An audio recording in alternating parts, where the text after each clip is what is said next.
Welcome Math 122. We are on section 2.3. One of the things we're going to do today is synthetic division. I'm going to start over here a little closer to the board so that we can remind ourselves about doing long division, because it may have been a while since you did it. If I'm doing long division, I'm going to have, let's say I have a number 360 divided by 4 maybe. And let's do it by 2. And you guys can all do that in your head, but let's do it in long division. So 2 goes into 3 one time. 1 times 2 is 2. Subtract, so I have 1. I'm going to bring down the 6. So 2 into 16 is 8. 8 times 2 is 16. I'm going to subtract, I get a 0. I need to bring another 0 down. 2 into 0, 0 is 0. But I couldn't stop, right? I have to finish. I have to use up all the digits. 0 times 2 is 0, and I'm left with 0. So I have a remainder of 0. So that's good. So that's 180. So just a little reminder of how we do long division. Okay. Let me scoot back over here so you can see the PowerPoint and see what I'm doing. All right. Oh, here's my remote. So polynomial and synthetic division. So again, we're going to talk about how to divide polynomials and how to do synthetic division. So long division of polynomials, and I'm going to go through this pretty fast and then encourage you to ask questions, but I don't want these videos to get very long. Suppose you're given this graph, f of x equals 6x cubed minus 19x squared plus 16x minus 4. And we notice when we graphed it on our graphing calculator that there's a couple places where there's zeros. So there's a 0 at 2, and it looks like there's another 0, but let's find out what it is. Because we know this is a 0, x equals 2, we know that this has to be a factor, x minus 2. If I had set x minus 2 equal to 0 and then solved for x, so I had 2 to both sides, so x would be equal to 2. So I just went backwards. So I know that this is one factor, x minus 2, but I don't know what the other one is. So let's walk through this and see what's happened. Again, this is called long division, and we'll walk through this. All right, I'm gonna give myself just a little more screen there. So let's say we divide. So x minus 2 is on the outside. 6x cubed minus 19x squared plus 16x minus 4. Keep things lined up. Remember your skills in long division, okay? It's the same process. So x minus 2. So if I take my x and divide it into 6x cubed, what do I get? Well, I get 6x squared. Again, I did, oh, here it is, up here in the screen. I'll just use this screen. So 6x cubed divided by x is 6x squared. So that's what I write down in this spot. And then same next step, 6x squared times x gives me 6x cubed. 6x squared times negative 2 is minus 12x squared. I'm going to subtract this whole thing. So 6x cubed minus 6x cubed is 0. It better be. If it isn't, then start over. Because I need this term to drop out. 19x squared minus, it's a minus 19x squared minus 12x squared, but it's we're subtracting it, so it's minus a minus. So minus 19x squared plus 12x squared gives me a minus 7x squared. I have to bring down my 6x squared, just like I did in my long division, where I brought something down. So minus 7x squared plus 16x. Again, minus 7x squared divided by x, because that's this first digit out here is the x. When I divide that, I get a minus 7x. So then I take minus 7x times x, and I get a minus 7x, minus 7x times a negative 2, and get a positive 14x. So I'm going to subtract this line from this one.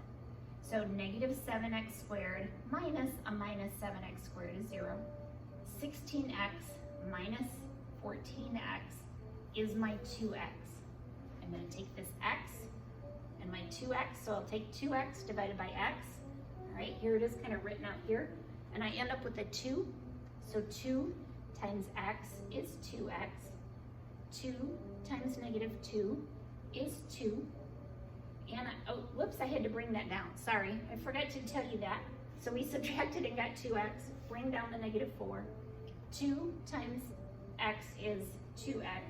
2 times negative 2 is negative 4. These are exactly the same. When I subtract, I have a 0. So what does that tell me? Now I know what the other factor is, all right? Let's go to the next screen. So I knew that this was one term. Now I know that those are the factors, right? So let's go back and look at it. If I took this, this polynomial to the third power, divide it by x minus 2, and I got 6x squared minus 7x plus 2, I know that those are the factors. But I really would like to break this down a little farther. So here's where you can use your normal factoring techniques to factor something like this. So when I look at 6x squared minus 7x plus 2, I can factor it into 2x minus 1 and 3x minus 2. Again, I don't care if you use guess and check. I don't care if you use AC method. If you're not familiar with AC method, I have a nice little handout I can give you. I can walk through it on a short little video. I'm happy to do that. So x minus 2 is a factor of this, and then we find those others.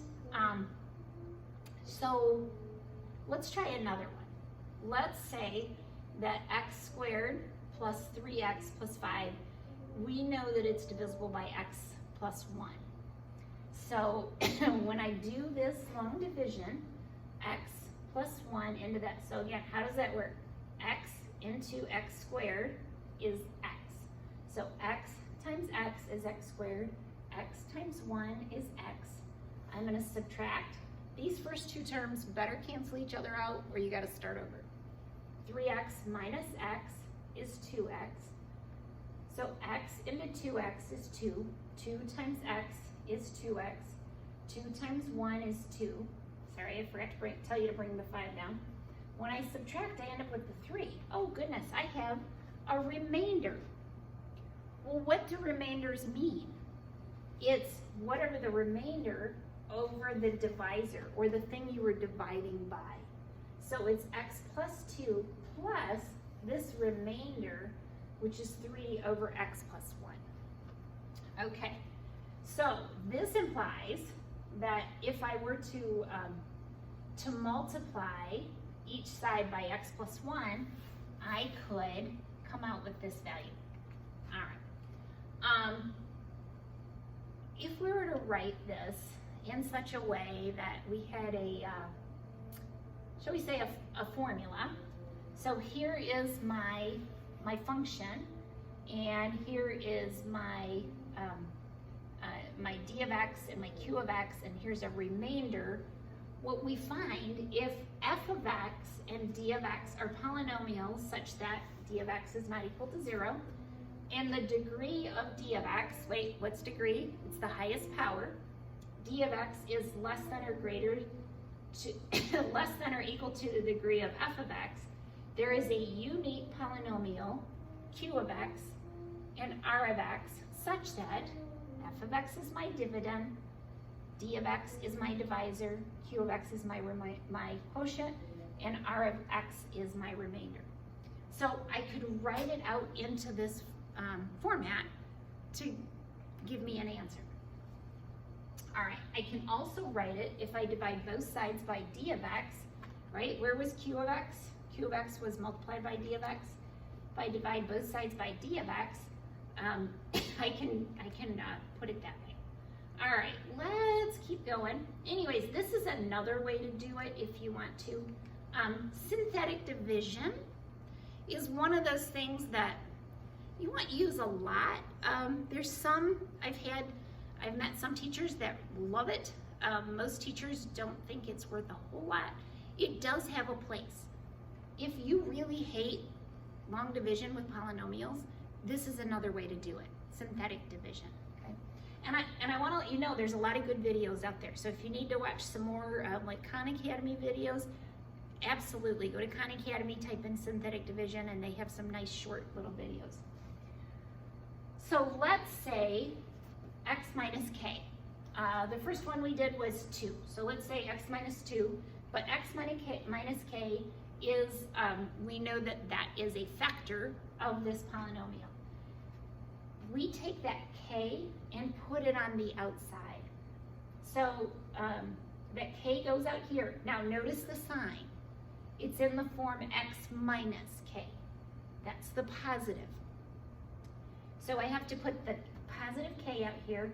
Our normal format is ax cubed plus bx squared plus cx plus d, and we're going to divide it by x equal to k. So I put a, b, c, d right here.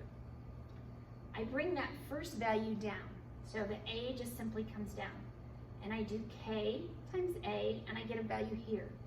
And then I'm going to subtract b minus k times a. And then I'm going to multiply k times this value and put it here and subtract. Let's walk through it. Okay.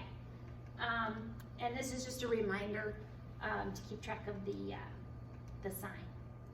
All right, so this says here's my value. If you're missing one, there's no x cubed here, right? So we have x to the 4th minus 10x squared minus 2x plus 4, and we're going to divide it by x plus 3. So since I'm dividing by x plus 3, I'm going to have a negative 3 on the outside. That's the number that's out here. I am missing x cubed, but I have to have a placeholder. So that's what this 0 is for, is there's really no x cubed. So I have a 1 as the coefficient in front of x to the 4th. We have a 0 because there's no x cubed. Minus 10 is the coefficient for x squared. Negative 2 is the coefficient for x, and 4 is my constant on the end. All right, let's jump into this. So I do 3 out here, my negative 3. Bring the 1 down. Negative 3 times 1 gives me a negative 3. 0 minus a negative 3. Or 0 minus 3 is 3. And then I'm going to do negative 3 times negative 3. I get a positive 9.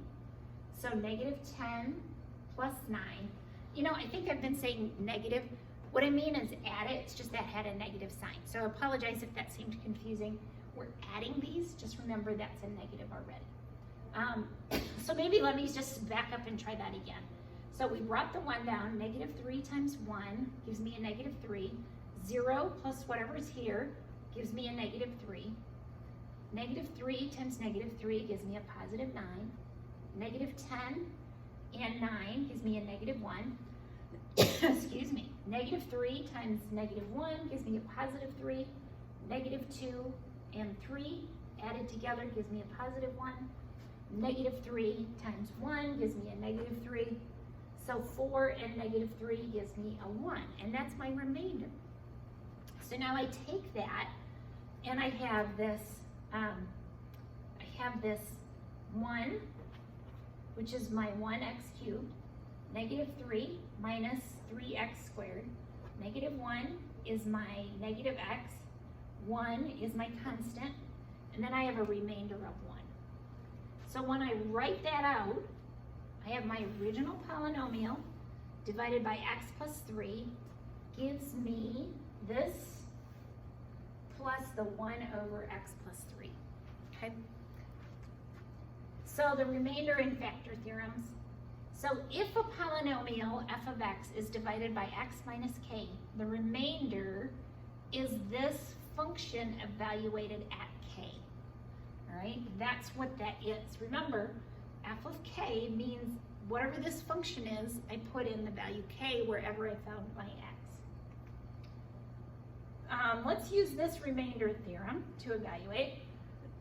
So when x is -2, so first of all, let me do my, my synthetic division. We know that one of the factors is x equals -2, so I put that on the outside.